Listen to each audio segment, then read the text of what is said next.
बोकारो में देह व्यापार प्रोस्टिट्यूशन का धंधा जोरों पर चल रहा है। ये है स्वास्थ्य विभाग के आंकड़े जो चौंकाने वाले हैं और गंभीर हैं। युवाओं का जीवन अब खतरे में नजर आ रहा है। हमारे संपादक कौस्तुभ मलई की विशेष रिपोर्ट। बोकारो स्वास्थ्य विभाग के आंकड़े बता रहे हैं कि स्थिति गंभीर है और चौंकाने वाला है, क्योंकि जिस ढंग से आंकड़े सामने आ रहे उससे ये पता चलता है कि युवाओं का जीवन भी खतरे में है और भविष्य भी। बोकारो स्वास्थ्य विभाग के आंकड़े कारण यह समस्या युवाओं के जीवन पर खतरा बनते जा रहा है। समय रहत का जिले में HIV के परोक्ष मामले हैं, लेकिन जो अपरोक्ष मामले हैं कहीं न कहीं वो बहुत ही गंभीर है। इसका संक्रमण कहीं न कहीं फैल रहा है और तेजी से फैल रहा है, जो चौंकाने वाला है। आइए देखते हैं एक एक्सक्लूसिव रिपोर्ट हमारे संपादक कौस्तुभ मलई, SPN न्यूज बोकारो से।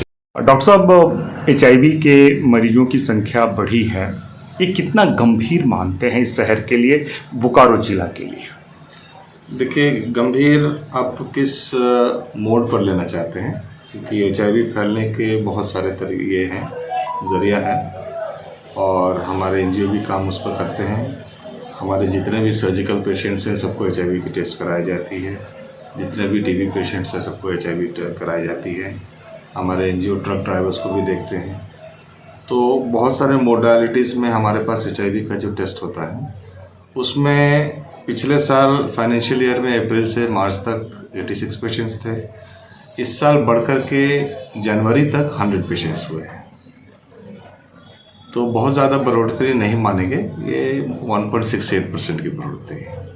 आपको लगता है डॉक्टर साहब कि कहीं ना कहीं असुरक्षित यौन संबंध इन कारणों का क्या मानते हैं? वो एक कारण है, ये एक कारण है जिससे कि बढ़ सकता है, लेकिन इस पर कोई भी NGO हमारा काम फुल फ्लेजेड वे में नहीं करता है। क्योंकि मान लीजिए कि इस देह व्यापार में हम लोग किसी को कैच नहीं करते हैं, कौन ऑपरेट कर रहा है, कहाँ से ऑपरेशन होता है, ये हमको खुद नहीं पता है। अगर वो लोग कोई बीमारी लेके हमारे पास आते हैं, किसी बहाने करके अस्पताल में आते हैं, तब हम लोग जैसे कि प्रेग्नेंट वुमेन का हम लोग सेंट पसंद करते हैं, TB का सेंट पसंद करते हैं। वो बीमारी लेके आए, खांसी सर्दी जो छूट नहीं रहा है, तो उसका हम लोग HIV करा लेते हैं। अगर कोई सर्जिकल इंटरवेंशन उनका हुआ तो उसमें भी हम लोग कराते हैं। उसमें वो मिल गए तो मिल गए, लेकिन एज पर्टिकुलर उस ट्रेड के लिए हम लोगों का कोई ये नहीं है कि हम लोग सभी जगह जाकर के उनका जांच करवाते हैं। जबकि एक होना चाहिए कि अगर ट्रेड अगर लाइसेंस्ड है, जिसे कुछ कंट्रीज में होता है, then they have to go through this test.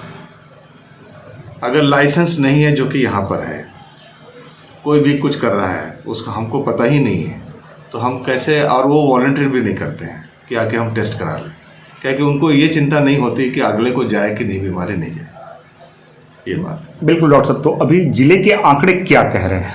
जिले के आंकड़े हमारा, जो कि हम लोगों के पास आंकड़ा जो आता है वो प्रेगनेंसी से मेनली आता है। सर्जिकल जो भी केसेस होते हैं उनके आते हैं, हमारे TB के केसेस आते हैं, यदा कदा अगर कोई OPD में लिख दिया HIV का, उससे आते हैं।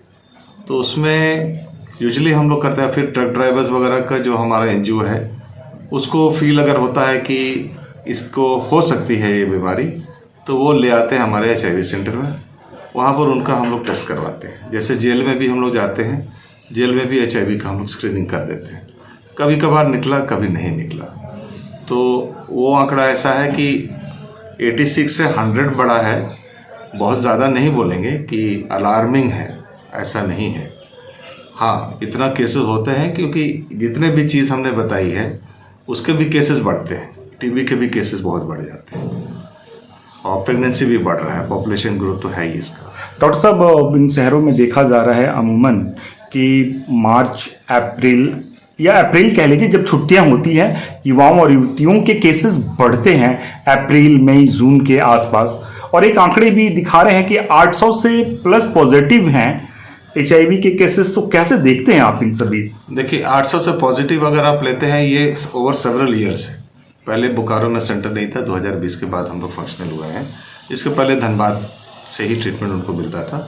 अब सेग्रीगेट हो गया, तो 800 पेशेंट हमारे अम्ब्रेला में है जिनको हम दवा देते हैं। ठीक है, आपने युवक और युवतियों की बात बताई, तो कोई भी हमारे पास आता नहीं है वो टेस्ट कराने के लिए।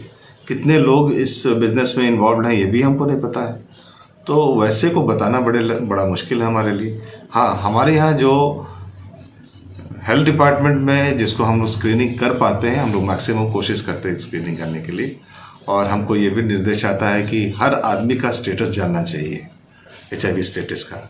मैं जैसे आपसे कहूँ कि आपने करवाया है, तो आप क्या कहेंगे कि हमने करवाया है या नहीं करवाया है? तो अगर ये आदमी समझ जाए कि हमको हर आदमी का स्टेटस जानना है, तब तो हमको थोड़ा अच्छा फिल्टर करके आपका जो भी चाहते हैं वो मिल सकता है। डॉक्टर साहब, जो प्रिवेंशंस है उसके लिए आप क्या कहेंगे? प्रिवेंशंस, इसका जो मेजर है सेक्सुअल इंटरकोर्स से होता है। वो सेफ इंटरकोर्स से, जैसे कि कॉन्डम हुआ, प्रैक्टिसेस वगैरह का, उसको अगर यूज़ करें तो उससे बच सकते हैं, उससे स्प्रेड भी नहीं करेगा मेनली, और आपका कंसर्न उसी की तरफ है ज़्यादा। बाकी है जो कि हमारे नीडल से होता है, इन्फ्यूजन लगाए, इन्फेक्टेड नीडल्स हुआ, चाहे कोई सर्जरी हो गया जिसमें इन्फेक्शन उसमें लग गया उसको, तो वो बहुत कम होते हैं वैसे केसेस। और ट्रक ड्राइवर्स को हम तो नहीं रोक सकते हैं, लेकिन कुछ गवर्नमेंट अगर रूल्स बनाए इस तरह से का कि लाइसेंस हम देंगे जब भी कि तुमको HIV पॉजिटिव नहीं हो, इस तरह का अगर कुछ कर दें तो हो सकता है। और इनको हर साल अपडेट अपना HIV टेस्ट दिखाने के लिए मजबूर किया जाए, तो क्यों नहीं हम कुछ कर सकते। आप देख रहे हैं सब पर नजर। धन्यवाद।